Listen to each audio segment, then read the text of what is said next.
The following was recorded in front of a live studio audience at the Studio 21 Podcast Cafe. This is the United Podcast Network.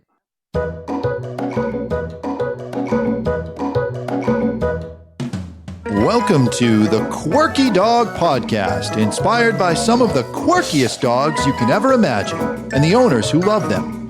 This podcast is brought to you by the quirky couple themselves, Scott and Jess Williams. Their aim is to educate and entertain. Here's Scott and Jess.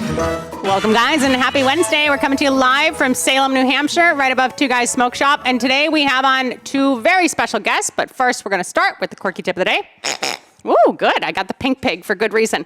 All right, my quirky tip of the day is, if you do not already, I want you to follow both of these wonderful, wonderful dog people on Instagram.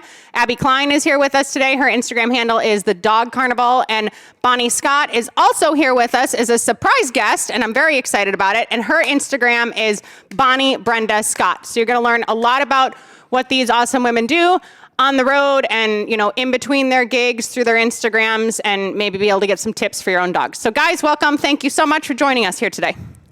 Hey. All right. So tell us what the hell you do, because the title here today is Carnies who collaborate with Abby Scott and with Abby Cline and Bonnie Scott. This is getting hard for me. Two Scotts, everything else. What does it mean to be a Carnie who collaborates? What does it mean to be a Carnie? Like, give us a little lowdown of your strange lives, because everyone doesn't understand. So we do traveling stunt dog shows for separate companies. Bonnie just happened to be in Tampa performing and came to hang out for a couple days. So I thought I would just surprise you guys and throw her on the podcast with you. But so we do a traveling stunt dog show. So we perform all over the U.S. with our dogs. And not, when you say dog show, normally people think of like conformation, walk in a circle, wear a bad outfit kind of thing.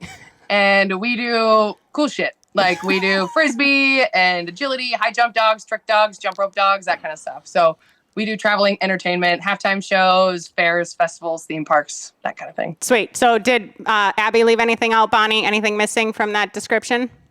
Oh, I mean, I guess as like different side hustles, we have other shit that we do sometimes. Like my dogs, I'm talking a lot this morning about, like, they do studio work, like acting, modeling, that type of thing. And we both also teach other people how to do the type of dog work that we do. Do you do like training at like doing board and train or any stuff like that? I did during the pandemic, but I don't like training other people's dogs. That's why I train my own. That's a necessary evil. Yeah. Scott says that's a necessary evil. It's true. And yeah, even pointing to that, were both of you working during COVID? Like, did both of you have full-time gigs with that like stunt dog like setup? No, all my shit got canceled. So during the pandemic, I started working for a friend of mine here in Florida. His name's John Canine. He has a business called John Canine LLC. So I worked for him for the first. I started in June and then stopped June 2021. Yeah, and then picked back up then. And I would assume, I mean, when you guys lost all your gigs, they just carried over to the next year for the most part, right? No, they didn't. They just don't come back. They didn't. Yeah. So that whole season was just kind of a wash. Our contracts that said act of God, that these gigs could cancel, and technically a pandemic is an act of God. Okay. Well, that was like an act of government. For them. Yeah. Scott called it an act of government. So how many dogs do you guys have? Because I know that when Jess was involved in that, there was like 20 dogs who were driving around with. There's a lot of dogs. You need a lot of dogs. I have 12. Yeah. How many do you have?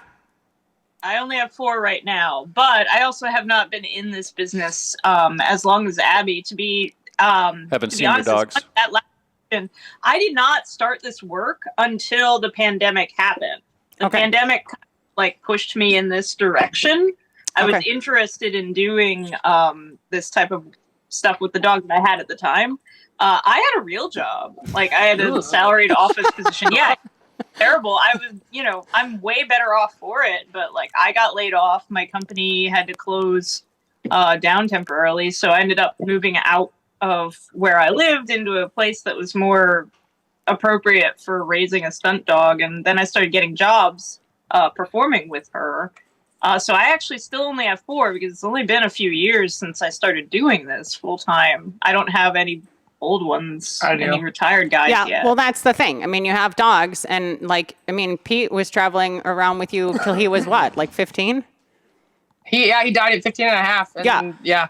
He died during so his last year. We didn't really go on the road, but yeah, so he traveled with me until he was 14. Yeah, but that's the thing. I mean, dogs get older, and then the older dogs aren't going to be jumping 9 feet into the air. I mean, there's like some nuance here. So, Bonnie, do you do pet dog training yourself since this came up, or not really any of it?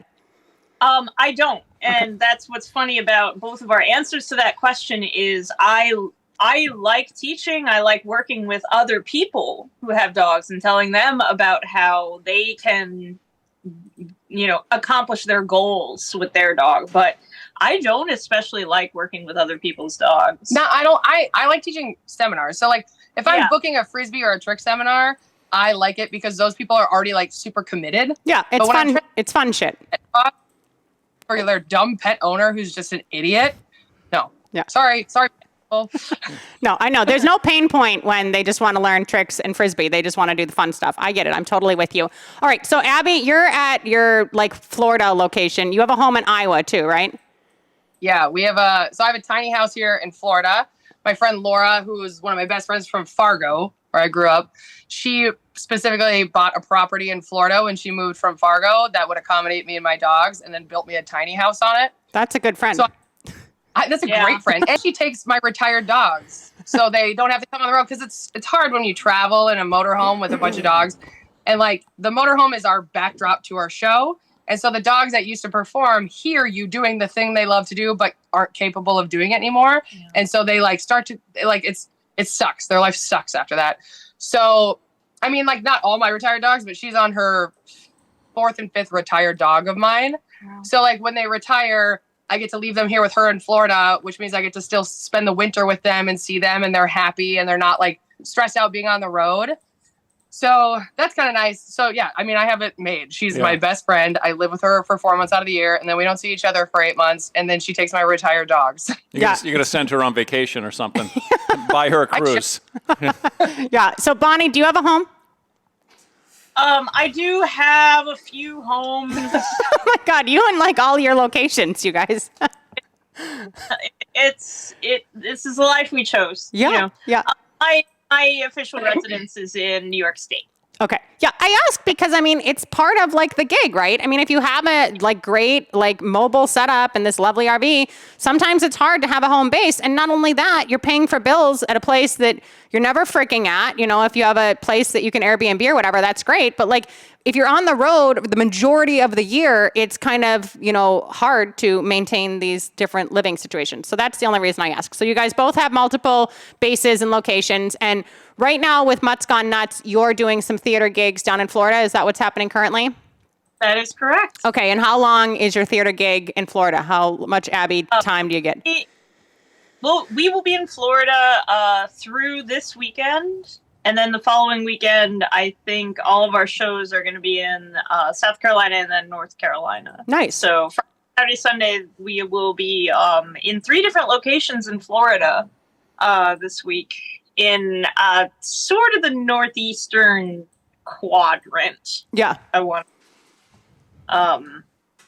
Not close enough together that we could stay in the same place every night, but, you know, pretty... like probably within 2 hours of each other. Yeah, that's nice. That's super fun. And Abby, you're in the off season right now? Yeah, I'm just doing halftimes. We're doing, I have a college basketball halftime in Louisiana at the end of the month. And then we're actually doing the Pro Bowl. Oh, fun. Which I didn't even know what that was. Where do they play that? That's in Orlando. Normally it's in Hawaii, I think. Wow. I didn't even know what it was. Chris, I was doing laundry in Chris's house. He walks over and he goes, "Hey, do you want to do the Pro Bowl?" And I was like, "Yeah." And then I went back to doing laundry. He's like, "Do you even fucking know what that is?" And I was like, "No, don't care." But I'm doing it. So that's coming up, and that'll be pretty local to you if you're right in Tampa right now. Oh, it's just an hour and a half away. Yeah, that's awesome. So I gotta say, so I saw something come up on your Instagram the other day, Abby's Instagram, and you and Boy Sam were doing some halftime show. And like, he can freaking throw. Did he like throw discs and like have dogs before he met you? Like, how did that whole sitch work? No, he was a woodworker. I hired him to build out my van. Then you just schlepped him into the van with you. Kept him. But literally, like, I was like, wow, like, so this is like all just originated, like just learning with you and getting better over time. Cause like, I mean, literally he was like throwing like 40 yarders and like really good disc thrower. So he just kind of has learned on the job, if you will. Yeah. So we started, I hired him during the pandemic. I bought a van and wanted it built out, and any RV place was like $125 an hour. And he lived like, we followed each other on Instagram. He was a woodworker. And I remember messaging him to see if he lived like an hour and a half away from my mom. So I was going to go visit my mom in South Dakota. And I hit him up and I was like, hey, do you want to build out this van? I'll pay you, how much do you want? It's fine. Don't stop the story. And, what happened? Did something die? something just fell. It's fine. Oh, it's Nothing okay. Happened. Okay. No one broke their neck. Gotta pay me when I'm getting paid as a finished carpenter. He's like, $24 an hour. And I was like, how about 25? Don't let him watch this podcast. But now you guys are like the dream team. Yeah, I mean, it's awesome. It's nice. He loves it. And then what's cool is like in our off season right now, like everybody needs, like, he was a finished carpenter and he builds like really nice, like slab tables and stuff like that. So, it's nice because like when we're here in Florida, he can just like go on Nextdoor app and just picks up work. Yeah. So let's talk about this. So the model of Stunt Dog Productions, which is where Abby works, it's basically like most seem like couples, like a boy and a girl team. And it's basically you guys running the show, right? Like if you get to a fair, it's you and Sam. Like you're the two people there doing it. Okay. So Bonnie, explain your setup in Mutt's Gone Nuts because it's a little bit different and it's a little bit different model compared to what Abby's doing in her company. It's pretty different. I've done the model that Abby does previously. It's honestly a lot more familiar to me. But what we're doing is a very curious thing for someone who's a dog stunt performer, where we're going into theaters that are normally hosting concerts and plays. And we're doing a theater show where we have acts basically that's more like skits. Mm-hmm. And we have like dog comedy skits, dog dance skits, high jump. We have a comedian and a juggler. He's so funny. We love him. His name's Hilby, the skinny German juggling boy. He's so funny. He's really funny. Like, dude, he's really carrying the show, if you ask me. Screw the dogs. Well, the good thing, you don't need to throw a Frisbee real far in the theater. That's good. So it's like a variety show. Okay. Geared sort of towards children. But it's like, it's hard not to enjoy pretty much every aspect of the show, which is kind of a rarity. So we go in and we're, it's like, it's basically like acting in a stage play rather than going out and doing like, kind of a more high energy, like stunt dog show in a fair situation where you're trying to captivate an audience that they have a choice. They don't have to be there. They might want a corn dog. These people bought a ticket. Yeah. So like if you have a section of the show that takes more thought to, I don't know, get the joke up, for instance, like they have to sit there and, appreciate it for what it is. They can't decide like, there's a better option over there. So that gives us a little bit more depth to explore different types of entertainment. That's why I like theaters, though. Yeah. I like my favorite gigs are theaters and halftime, because theaters, people bought tickets to come see a dog show. You're not just part of a fair. Mm-hmm. Like somebody, like you're not, like people don't come see you after they watch the pig races. Like people are buying a ticket to come see a dog show.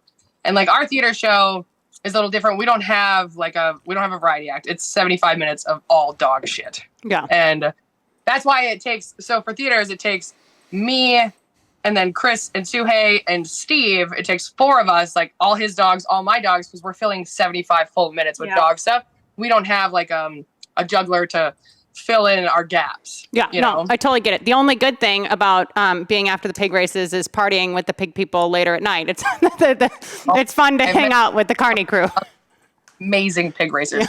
I met these pig racers last year, in Bakersfield, California, which has the highest rate of chlamydia in the United States. Oh, good. Fun fact. Thanks. Yeah. Fun fact. You can use. That's a practical application. Okay. But yeah, I've seen a lot of pig races, and these were two hippie dudes from like Eugene, Oregon. And at the end of their show, they'd be like, we just want to let you guys all know that you're beautiful. Stay hydrated. Hug the ones you love. We can't wait to see you next time. You're all amazing. You're all beautiful. We love you so much. And like, it was stay hydrated. Stay hydrated. I loved it. They do Molly at those things. Drive. It was Scott asks if they do Molly at those types of pig events. races. Oh, I'm 100% sure they were on drugs every show. Well, stay hydrated is good advice when you're in Bakersfield, California. I do have to give it to them.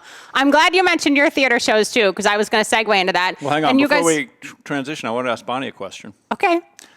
Have you been able to tap into any of your clients for the animal actors and to get them involved in any of your shows? You said you were training some people to do that kind of stuff. And because I have a friend in California that does animal acting. Omar, everyone knows Omar. He's got clients that... You don't know who that is. Yeah, I know, please. But he trains a lot of it. He'll pull dogs that he doesn't have to own because his clients' dogs are doing certain things well enough that he can say, hey, I need your dog for this show or that show, those kind of things. And then he doesn't have to feed them, so that works out good. I don't have that type of base that he has. I only have my own. Right. So I have my own. And any of them could potentially do a job. They have the same skill set, but it depends on if that job is looking for, let's see, a dog that looks like a scary black coyote, a dog that looks like a cop dog that's going to narc on you. Yeah. The cutest thing ever looks like Bingo. Do you guys remember the movie Bingo from 1991? Yeah, Bingo. Yeah, I'm with you. Life, I've got her. Coming soon to theater near you. Reincarnated. And then, you know what? The dog formerly known as the cutest dog you've ever seen in your life until I got this other one. So I have number 1 and number 2 right now. That's not true. I think Abby's little thing. What is your little brachiocephalic thing that you have that goes in the hand? Coming right up. Yeah, that's top 3. Hot and ready to go. You're very cute. Oh, she has a sweater on. You're in Florida. What are you doing with the sweater on her? Got a fanny pack today. Oh my God, it's a fanny pack. All right, hold on. Before we keep moving on, I want to talk about this dog because I love this dog. These dogs are illegal in New Hampshire now. Oh yeah, they're trying to ban brachiocephalic breeding in New Hampshire. It's crazy. New Hampshire's like live free or die. I know. I just saw this pop up. Like they don't even friggin' legalize weed. You can own guns, and now they're trying to ban the breeding of them. Okay, so I want to go back to why theater and halftime are your favorites, Abby. So you talked about theater. Why are halftime shows your favorites? Oh, because have you ever had 60,000 people screaming for you? It's no drug compares. No drug compares. What about the wind? What about the wind? Isn't it a pain in the ass? The what? The wind. I mean, it depends. Luckily the Vikings, which I just did, is indoors. Wow. I've done the Baltimore Ravens. That one's outside, isn't it? Yes, it is. That one was fine. The only one I've really had trouble with is the fucking Philadelphia Eagles Stadium. Yeah. Little bit breezy in Philly.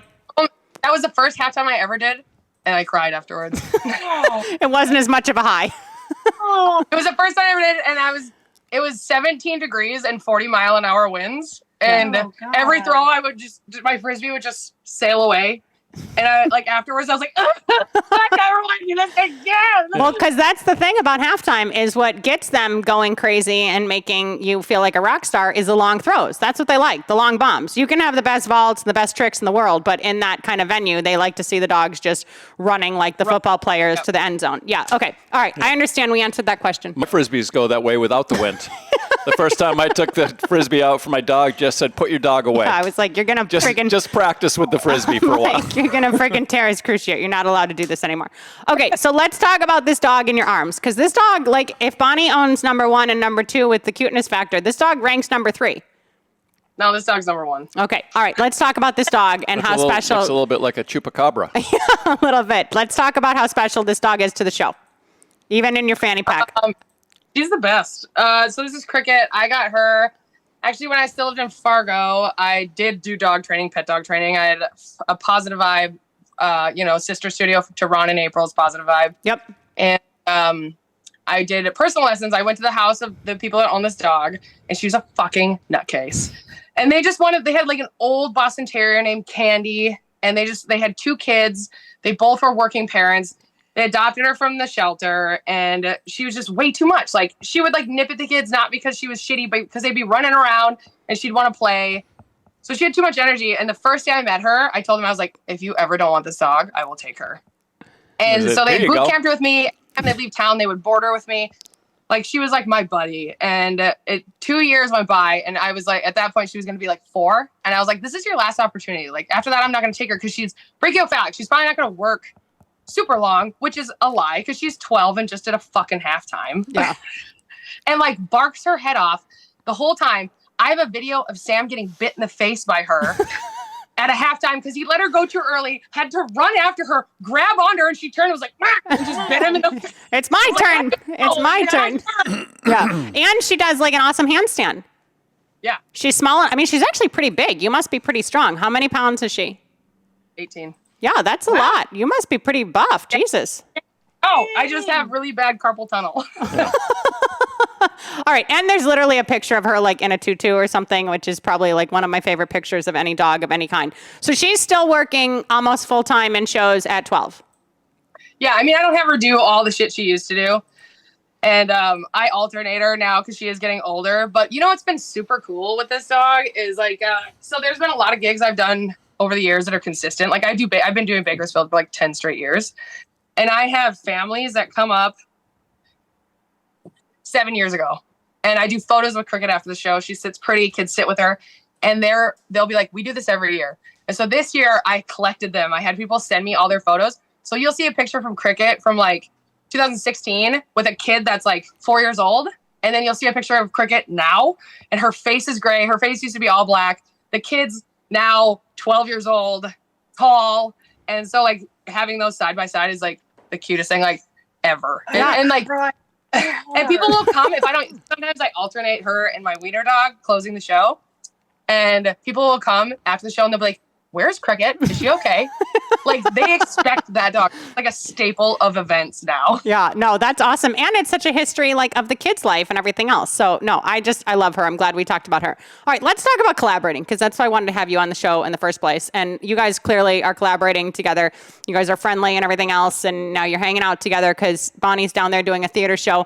When you're traveling, I mean, are you hitting up like other dog people? Like, I mean, the dog people, it's a fun world. Like, let's not make this like the dog world can be shitty, but there's a really fun side to the dog world too. Can be shitty. The dog world can be shitty. Like, I don't want the dog world to be shitty. Like, I see the shitty part of it, but I ignore it. And I go like, I travel all over, and Bonnie does too. And I'm also like, obnoxiously social. Like if somebody doesn't want to be my friend, I will force them. I will absolutely harass you until you hang out with me. Like that's how I became friends with that John Canine guy here. He had a video that went viral and I'm like, who the fuck is this guy? He lives in Florida. He is going to be my friend. And I forced that shit to happen. He is hard because I've tried to get him on the podcast a few times too. So you must have forced that pretty hard. All right. So you're a forceful collaborator. Like watched. I was like, oh, you're doing herding here? This place is right down the street from me. Do you want to hang out? All right. So you're forcefully collaborating with people. But when you look at your schedule, are you like, hey, I'm going to be here then? Like, I mean, you guys are like bumming off of like staying at people's homes and stuff in between gigs, I assume. Like, talk about that scene of like creating your tour and seeing people all over the country. I mean, it helps also when you teach because people want you to come around because you have things that they want from you. But also, people like to hang out with dog people, you know. And so, I got into bite work like 2 years ago during the pandemic because I was bored, and I did bed bud dogs, I did a blood trailing dog, and I was like, what the fuck else can I do? Because like I'm tired of teaching the same shit over and over again. So I got into bite work, which I thought was really interesting because it's everything opposite of what I normally do. Like when I go loose on a grip on a dog for a Frisbee, that means fucking drop it. I'm not playing tug with you. And in bite work, when you go loose, it's like, bite it harder. And I'm like, this is fascinating. My mind is blown. Dropping shit. Oh. And you do have like some pretty decent, like, I guess they're just recreational protection dogs, but you have like that ugly thing, the gray and white thing. And then your cattle dog is like a badass, like bite work dog too, no? He's right there. Cricket doesn't need any bite work. No, Cricket doesn't do bite work. But what is the mix? What is the mix of your bigger thing? He's a French Bulldog Standard Poodle. Yeah, it's crazy. So that one does bite work. And then you have a cattle dog that like legit does bite work as well. Yeah, battle dog, border collie cattle dog, yeah. Yeah, amazing. Okay, so you are dabbling in other dog sports. You're like, yes, yes, you teach. When you talked about people having you out because they like shit from you, I literally clicked on a seminar that you were going to do. I don't know if it was at Emily's place or what. And the disclaimer on the bottom is, this is not kid friendly. Abby likes to swear. Like, I literally could not. I like literally laughed hysterically. It was literally like, we recommend you leave your children at home. Like, it's just very upfront. This is how she does it. This is what she does. Yeah, I don't fuck around. Yeah. I don't want to not, like, I'm a carny for a reason. I am like super tattooed. I just got my teeth sparkled. Oh, nice. Yeah, it's not really coming through, but maybe. I want to look as trashy as possible. Well, you have too many teeth. Too many teeth for the carny lifestyle. Yeah, you don't like look like that guy in Home Alone with the one big sparkle tooth yet, but I'm glad that the teeth are sparkling. Maybe we'll get a close up. So when you guys are doing gigs and you're teaching, are you doing tricks? Like, what does that look like when you guys are teaching outside of your entertainment setup? Like, what are your specialties? Why people are seeking each of you out? I'm teaching disc primarily. From everything from like how to build a relationship with your young dog that helps them be able to play frisbee, to like how to actually throw a frisbee, to how to do freestyle tricks. I would like to branch out into more not pet dog. Excuse me. Exactly. Was that Cricket? That was Sparkle Tooth. Like, if you're interested in having a meaningful relationship with your dog or pursuing any sport, that type of, like, relationship building is a big thing that I consider when I'm working. And what I talk about a lot when I'm talking to other people about dog training. And I'd like to branch out into more thoughtful pursuit of those subjects with people. But there's only so much space that any facility has for a specialty workshop. So, and there's only so much time that you guys have. Like, you guys have busy schedules, no? Yeah.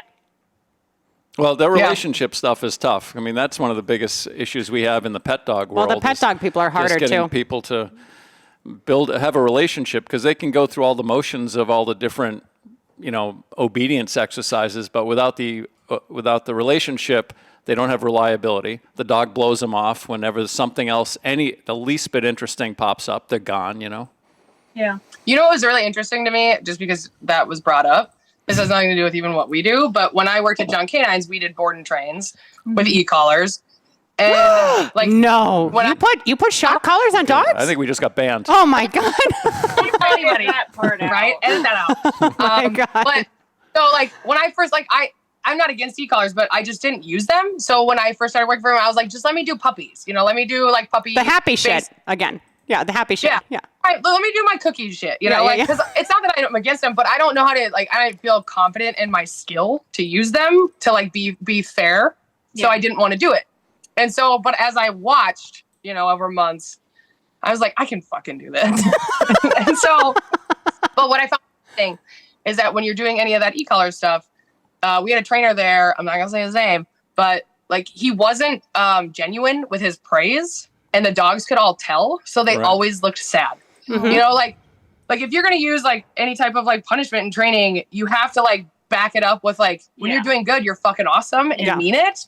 And like he would always be like use this high pitched stupid fucking voice, but like it was never genuine, and the fucking dogs could tell. Like they could tell it wasn't genuine, and like. I think about that when I think of like people's, like even when I'm doing frisbee, and like I get why people do it in a frisbee seminar, because they're concentrating on what they're doing so much and like trying to do it right for their dog that they're not giving their dog the right feedback. And then you can see their dog like be affected by not getting the right feedback, even though the dog's playing a game that it likes to play. Yeah. But that relationship is also important. Yeah. When you're like teaching your dog a new frisbee move or something, and you keep fucking up, and you go, oh, Yeah. Like the dog feels it. Yeah. You know? 100%. And so I thought that was super interesting. I don't know why I brought that up. No, it is. I don't remember. It is. You know, a lot of people, I tell people to use the food just because they can't praise their dog in any other way that's effective. At least if they can give them a treat, the dog likes that. You know what I mean? Yeah. No, it is hard. Yeah. And there's a certain level of dog sense that I think people are innately born with. It doesn't mean that you've been a dog person since you were 4 years old. Like, we literally have a client, it was her first dog ever. It was a German Shepherd. Like, her dog sense is like amazing. Like, literally, like she's got great mechanics. Like, everything. Timing was good. Yeah. So it's almost like this innate ability sometimes in people. But no, I think it's a super awesome aspect to explore. And I'm super glad that Bonnie's going down that road with relationship stuff, because it's lacking in the pet dog world and the sport dog world, in communities everywhere. Relationships are important. You know, it's interesting getting into the canine entertainment, because I have very, very limited experience in it. But I did do a show with Jess early on.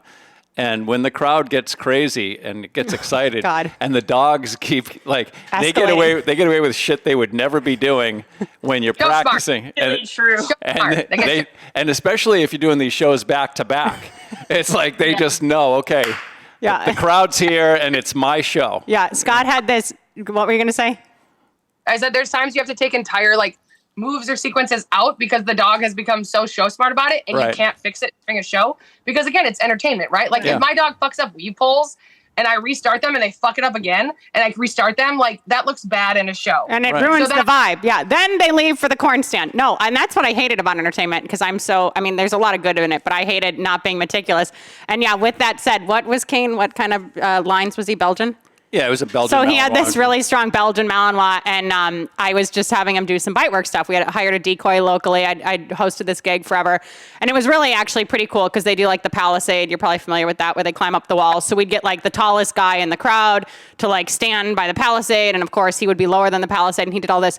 But when it came to the bite work, Scott had him on a double receiver e-collar, max. And the dog's barely containable. He's like, the crowd loves me. The adrenaline was so much for that dog too. You know what I mean? And he was a very competitive dog. He was very well trained. Yeah, he competed with nothing on his neck. Yeah, but we do a couple of shows and he's just off the hinges. He's totally gone. Yeah. I'm fucking terrible. They're assholes. Yeah. They're the crowd goes wild and they're like, oh yeah, let's go wild. Fuck everything you've ever taught me for 10 years. And you take a 10-year-old dog and the crowd goes wild and they're like, see ya, bitch. Yeah. Are you going to correct me in front of these little kids? No. Exactly. No, it's such an important part of entertainment. And the noise, right? All the dogs want to go out at the same time. That's a whole thing to consider. They all get pumped up. Abby talks about what a halftime show is. Even just at a fair, if we're talking about a few hundred or a few thousand people watching, everyone's feeling that energy. The crowd's feeling it because the show's rocking. The entertainers are feeling it. And the dogs are feeling it. They're intuitive dogs. So no, it's a super important point to bring up. All right, what else haven't we talked about? Let's talk Bonnie's favorite and least favorite gigs and what her career has looked like. One thing I want to mention. Oh, hold on. We'll get into that, but we're gonna podcast for an hour with you guys. One thing's a big issue for you guys that are traveling is vet care on the road. You know, dog does something. You got to stop in. You got to have your personal vets scattered all over the country so that hey, you call them up. Hey, take care of my dog. After the pandemic, it's been impossible to get into a vet traveling. Once in a while, if you're in a small town and you find the shittiest farmer vet out in the fucking middle of nowhere, and you want to drive 20 minutes out of town to go into his basement or whatever, and probably just get your dog injected with heroin, you probably could. Yeah. But it's and give me some of that to go. Possible. Yeah. And that's what I was telling her. There's a new kind of, I don't know actually, because I haven't been doing this for that long. New to me, kind of business model where stores. Is it Tractor Supply? Tractor Supply, Walmart sometimes has. What? Yeah. Vaccine stuff? Weekend vaccine clinics, but also some stores are having brick and mortar. It's just part of a store, a walk-in vet clinic. Have them in New York State. It's a few Tractor Supplies. So you don't have to have an appointment. You don't have a general appointment fee. It's like an urgent care. And you can, for certain, even sick visits, you can walk in there with a dog that's not doing well and do blood work, fecals, urine, we don't have that here. Stuff, more general diagnosis shit. I don't think they have x-rays or ultrasounds or anything like that. But stuff like, hey, you know, my dog has diarrhea. Can you help her? Yeah. You can walk into these places. I've been relying a lot on those types of things in the Northeast. Yeah, I haven't seen. It's stressful. It's stressful. And you guys have a good relationship with your home vets, I assume, too. Like, you're calling them up and like, hey, you know, send me a script here. Like, because it's really hard to be on the road. And sometimes you're in the middle of Bufu, wherever, and there literally is not good access to vet care, even close, within an hour's range. Like, it's hard. Like, if you have to, you will drive. This is what you do. All right. You go to Mexico. You go to the farm. You buy cephalexin, amoxicillin, doxycycline. You stock up. And you cross back over, and you're good. Well, you know, when you get 12 dogs, you get the headspace for that and the experience for that. Because Jess is like that. She goes into the vet. Hundreds of fucking medications on me at all times. Jess tells the vet what the problem is half the time, and they look at her like, listen, we got to go through a series of tests to find out what's going on. And then, of course, inevitably, at the other end, it's exactly what you said it was. You know, but it comes with the experience and knowing. And we have, like, a lot of that stuff at the house, too. There's a lot of things we don't go to the vet. We know it's an ear infection is just starting to develop. Let's treat that right now instead of it getting into a big problem, you know? Yeah, no, 100%. Vet care is super important to consider. And for everybody that thinks, like, oh, it's so shiny to be an entertainer, there are a lot of perks to it. But, like, you guys have some hard times, too. Like, being on the road is a lot. Like, sometimes you have to, like, scoot your ass from freaking New Hampshire to freaking Arizona for some reason. If the schedule doesn't line up, if you have car trouble, like you're kind of SOL, like there's a lot of like difficult stuff with this life too. Keep the dogs cool, driving through the desert. You can't, Your friggin' car breaks down. You got to make sure everybody stays cool, doesn't get overheated. Yeah, there's a lot of stress associated. Yeah, we drive it too. So I have my van that has a top AC unit and a generator. And then I have my motorhome. So if either one shits out, dogs have a safe place to be. Yeah. Humans are secondary. You got to make sure the dogs are okay. I don't go to the chiropractor once a month. These fucking dogs do. Well, they make the money. All right, Bonnie, tell me your favorite venues and stuff so far to date. I know you haven't been at it so long. And Cline, you've been doing this for what, like 15 years? You're kind of like an old schooler. Isn't that wild? Yeah, but like literally that Minnesota gig was like 15 years ago, right? Like, I mean, that was a long time ago. I started with Chris in 2009. I did, because you fucking laughed. Don't start. That's neither here nor there.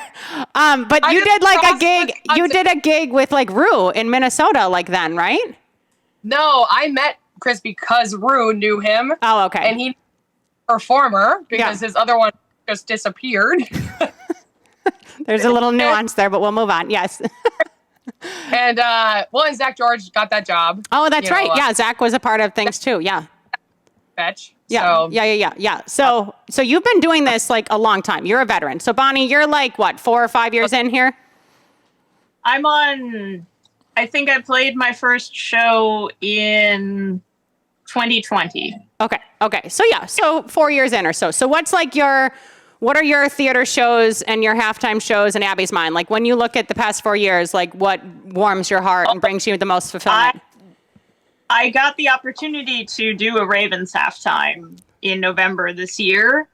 I can't tell you, like, I have cried out of joy maybe one other time in my life. And this had, like, I walked out onto that field and it was a packed stadium. It was perfect weather. It was a beautiful day. And I couldn't stop crying. Like while you were performing? I couldn't believe that I was going to perform in front of all these people. I was so excited. I was so happy.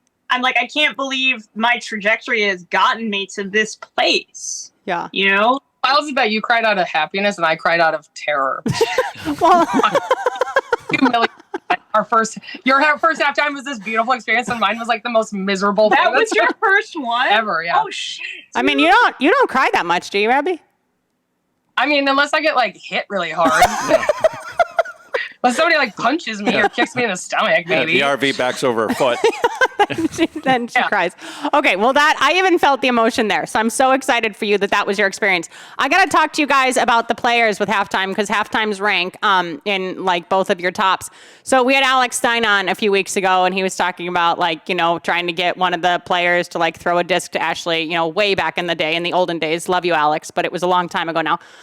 So like, do the players or anybody like the refs or anything want to interact with the dogs? Like I know the cheerleaders take pictures with the dogs sometimes. No, I mean that we're not even allowed to like go near the players.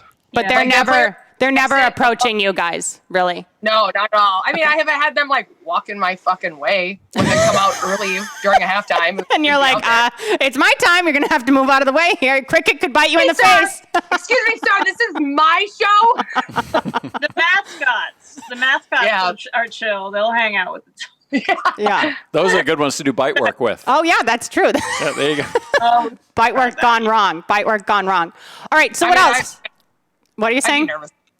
I'd be nervous about a mascot. I think my dog might see that as a sleeve. Yeah. No, I mean, It could be. Well, and just some dogs are freaked out depending on what the mascot's like. I mean, a lot of these dogs are well seasoned, but no, I get that. Okay, so how long are you guys chilling together now in Florida? What's your life like? Bonnie has to leave tomorrow for more shows. I'm just hanging out. And this is like I've my first break I've had. Like even when I got back to Florida in December, we had to go to Mexico for a wedding. And then I did a half. Did I? A wedding in the pharmacy. In South Carolina. Wedding in the pharmacy. Went and did the Vikings halftime in Minnesota on Christmas Day. And then came back and then taught that we did a badass seminar like 2 weekends ago or a weekend ago with Andrew Hahn, me, Gary Duke, and Jack Bailey. Oh, fun. We did like a choose your own adventure seminar that was awesome. So like people just like, we basically offered like 5 hours of like each person, like Gary obviously is doing mostly throwing. Yeah. Yep. And long throwing. Trick. Yep. Yeah. I had parlor tricks, freestyle tricks, drop downs and juggles, 5-minute personals, and routine building for Frisbee. And so like we would have those 5 things and then people would just sign up for whatever they wanted to work on with whichever trainer. So it was just like, we all were stationed in 4 different areas of this big like park, and then people would just move to each area when they were like whatever class they were taking. And That's so fun. It was pretty. We had like 37 participants with dogs, and then we had a couple auditors, and it was a camping area, and it was teamed up with an AKC trial agility competition. So it was pretty rad. Oh, that's so fun. And Ahan, you mentioned Ahan. I was there the day that he met Solar, and Solar's like still kicking, right? He looks pretty good. How is that dog alive? It's like 17. I'm so proud of him. He looks great. Hatred. He is fueled off hatred because he hates other dogs. Fueled on hatred. Oh my God. You and him align. All right. So what does the future look like? I mean, you can't do this forever. Like, what are your ultimate goals as far as where you're headed, what you're doing, everything else? I mean, you're going to be an old lady at some point. I mean, what do you guys see moving forward? Like, what is best case scenario for life? I am dead at 60. I smoke and I drink. I am getting cancer. It's just, who wants to put in guesses of which one? Like, you used to be a lot heavier too. You're a lot lighter now, but you used to carry around a lot more weight too, right? I got the lap band. Yeah. I don't do that anymore. The cigarettes help too. The cigarettes help, he says, with the weight. Well, you'd be able to go out there in the motorized wheelchair and just kind of fling the Frisbee off to the side. All right, so you're going to go until 59 right before your diagnosis and you're done then. Yeah, I got to move to Oregon because it's a death with dignity state. Okay, okay. So that's Abby's best case scenario. What about you, Bonnie? Where are you headed in your future? I mean, I'm talking about like dreams here, and Abby's like, just get to Oregon by the time I'm 60, so I go easy. You can press your ashes into a Frisbee. You have similar plans. I'm in a lot of student debt. There's no retirement. There's really no future. Yeah. All right. We're both of us were fucking art majors. I have a master's. I have a BFA. Yeah. I didn't go that far. It's not good. I'm just getting started with this. This is like, a huge career change for me, and it's going interestingly so far. Start her off. I think my mother made me start one when I was like 18, but I can't figure out how to tell if it's still alive. Anyway. We're bad at being adults. That's why we do this. Yeah, you know what? If I'm here tomorrow, I'm here tomorrow. I'm not even going to say it's good. It just is. It's a nightmare of a life. Don't fucking do it. Like, It's very fulfilling in the moment. Yeah. No, it's hard. Instant gratification. Yeah. Do this job. But if you want to have stability in your life, don't fucking do this. Like, it took me, like, I still owe $20,000 in taxes that I just pretend don't exist. Yeah. Well, there's no job out there that gives anyone stability anymore. I mean, everything is crazy. You know, you might as well do something you enjoy. You know? And you guys have like experience. Like, this is awesome. Like, your life experiences, the places you see, the travel, the people that you can interact with. Like, it's super awesome. It's awesome. I do have a side note. Do either of you do art like for yourselves recreationally? I do sometimes. I do these really adorable dog drawings. But now that AI exists, like, artists are gone. Yeah. Yeah. And about you, Bonnie, you're just burnt. You're done with art? I don't think artists are gone. I personally,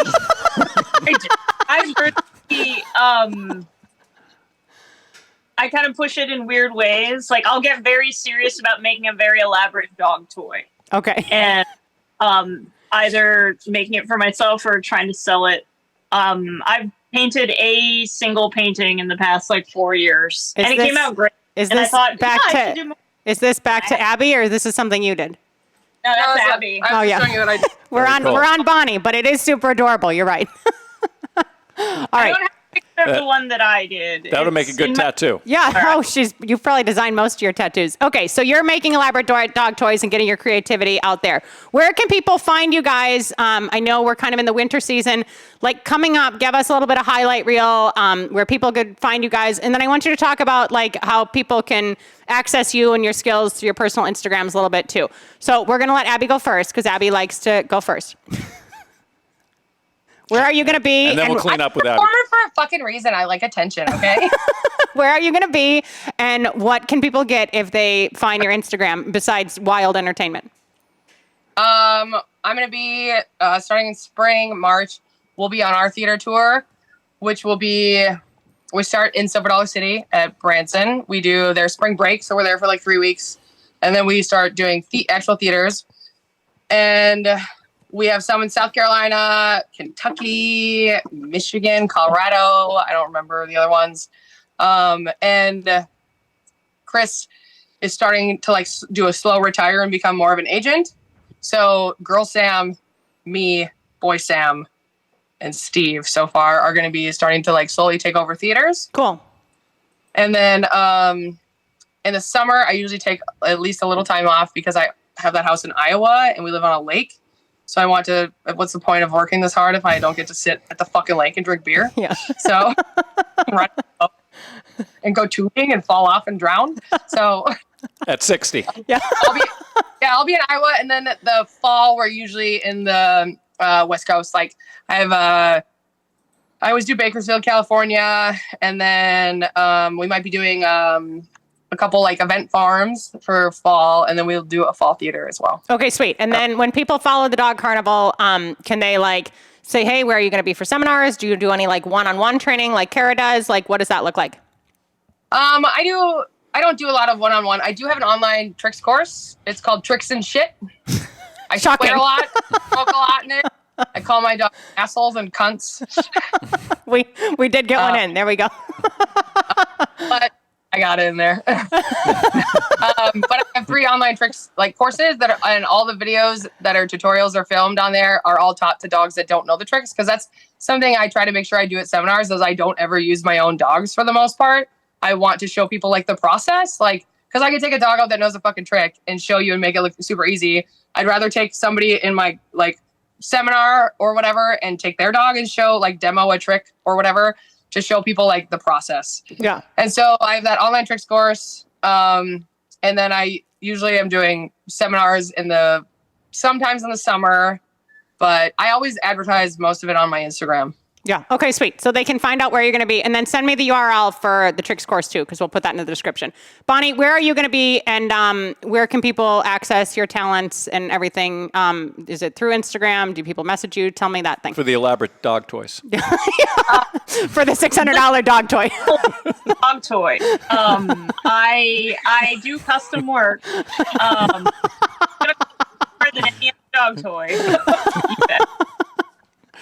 But it'll be beautiful. But it will be beautiful and durable.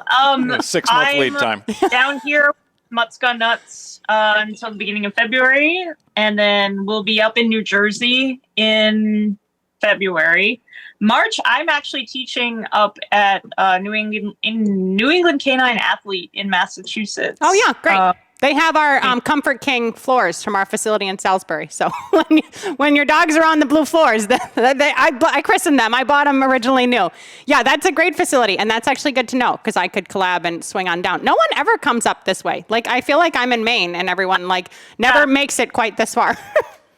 I do that once in a while. I do, You do Granite State? I do Granite State. That's in New Hampshire. That's like my home disc club is Granite State. In Maryland, I do Okay. BFF Pet Services. Mm-hmm. Okay, well, Maryland's far, but New Hampshire's closer. All right. Back to Bonnie.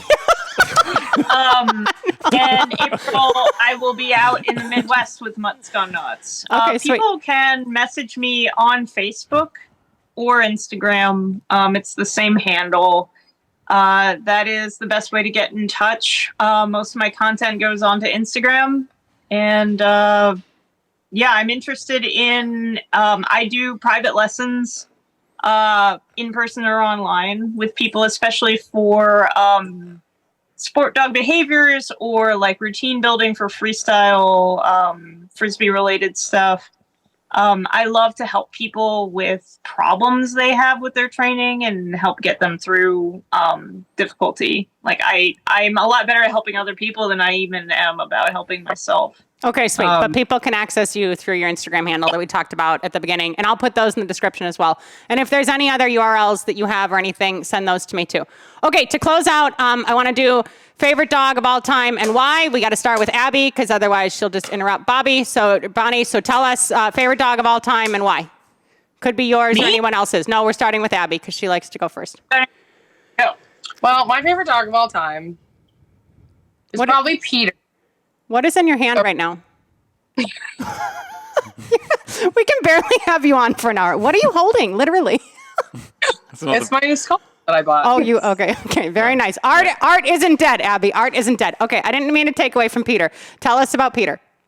I mean, Peter is the dog. He was my first dog. I adopted him in like 2006, and he's what got me into doing all this. So like, he's probably my most special dog. And like, here's the thing, I'm not religious, surprisingly. But when Peter died, I made Rufio lay next to him all day, the day I was having him put down, because I wanted Peter to download into Rufio. And now Rufio has become like the fucking best dog ever. And I know in my logical brain, that's not a real thing, but I like to believe it because it makes me fucking feel better. Yeah, he was a great dog. Yeah, he was great. He was amazing. Like anything, I didn't know what the fuck I was doing with that dog. I did so much shit wrong, and he was so like super forgiving and amazing, and like he is the reason I do what I do. So he's like fully tattooed on my chest. Like he's the most special thing ever. Yeah, he's like the OG. I think I said one time on a thread, he's the dog that made cattle dogs cool. Not that they weren't cool beforehand, but I used to just be like border collie, border collie, border collie, and then I'm like, oh, Peter, okay. Like I could get spotty if need be. You know what's crazy? 80% cattle dog, 10% German Shepherd, 10% Sheltie. Really? I never knew that. Oh my God. All right, Bonnie, favorite dog of all time. Why? Okay. My oldest, Mars, who is still working with me, she's here with me right now. She is my first personal dog. She's 7. She is the reason that I do any of this shit. I got her from an animal shelter on Long Island. She's a black cattle dog mix creature, and for very different reasons. Like, she's the reason I do what I do, and I love her. She is not a good dog. Like, she's a bitch. She's difficult on a lot of levels that I didn't really even understand until I got more into this and I saw what other people accept from their dogs and the relationships they have with their dogs. So yeah, she's reactive. She needs special accommodations. She's hard to handle. She's an amazing, incredibly intelligent, incredibly intuitive, incredibly athletic dog. But she's hard to work with. She's really, really emotional. And I think she and I, like, unfortunately, are really similar people. A fucking beings. Like emotional Emotional disasters, for real. And we take everything too seriously, and we react and personally way too hard to whatever's going on. We feel it 10 times harder than we really need to, both of us. And I'm so grateful to her for what she's done for my life, and that she's still in it with me. And she's a hard dog, but I adore her, and I don't know what it's going to be like when she's gone. Oh, you got a long time left. She's only 7. I think it's interesting that there's dogs that are like the most important dog, but that's not the dog you learn. Like a lot of times that's not the dog, like or at least for me and a lot of people. Like you have like your fucking money dog, but then you have like those shitty dogs that you learn a lot from. Like you learn way more from that shitty dog than you ever learned from like your best performing dog. Yeah, you get a lot more growth. Yeah. Yeah. No, I think that's awesome. All right, good answers. You guys, thank you so much for joining us. This was absolutely awesome. I was kind of thinking we were just going to have to deal with Boy Sam and listen to Abby the whole time and bring out sculptures and paintings and everything else, but it was super fun to have Bonnie on. Anything we missed, babe? No, I had a great time talking with you guys. Thanks for coming on. We knew you'd vibe well. Thank you guys so much for what you do. To find them, once again, we will put their Instagram handles in the description, any URLs that they're offering. If you're able to find them on the road and any of their tours, look for Stunt Dog Productions and Mutt's Gone Nuts. And in the meantime, keep it quirky. Thanks, guys. The views and opinions expressed by the hosts, guests, or callers of this program do not necessarily reflect the opinions of the Studio 21 Podcast Cafe, the United Podcast Network, its partners, or affiliates.